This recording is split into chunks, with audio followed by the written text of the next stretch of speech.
Abu, ఏంటమ్మా? ఇప్పుడు యేసుక్రీస్తు వారు కూడా అల్లాహ్ని ఆరాధించేవారా?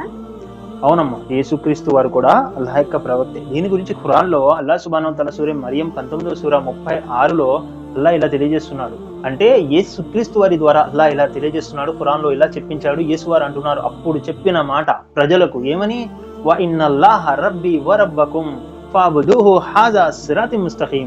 యేసు వారు అంటున్నారు నిశ్చయంగా నా ప్రభు మరియు మీ ప్రభు కేవలం అల్లాహ్ మాత్రమే, ఆయన్నే ఆరాధించండి, ఇదే రుజు మార్గం అని యేసుక్రీస్తు వారు చెప్పిన మాట అల్లాహ్ ఖురాన్లో తెలియజేస్తున్నాడు ఈ వాక్యాల్లో. కాబట్టి యేసు వారు కూడా అల్లాహ్ను మాత్రమే ఆరాధించారు, ప్రజల్ని కూడా ఆయన్నే ఆరాధించమని బోధించారు కూడా. ఇంకా అయితే మూసా అలైహిస్సలాం కూడా, అంటే మోషే ప్రవక్త కూడా అల్లాహ్ను మాత్రమే ఆరాధించారు. అల్లాహ్ యొక్క ప్రవక్త అని ఖురాన్లో ఇదే అధ్యాయం 19వ అధ్యాయం 51వ వాక్యంలో కూడా అల్లాహ్ తెలియజేశాడమ్మా. మూసా అలైహిస్సలాం, మోషే కూడా అల్లాహ్ యొక్క ప్రవక్త, ఆయన పంపినటువంటి దాసుడే అని. సుబ్హానల్లాహ్, అల్హమ్దులిల్లాహ్. అల్హమ్దులిల్లాహ్.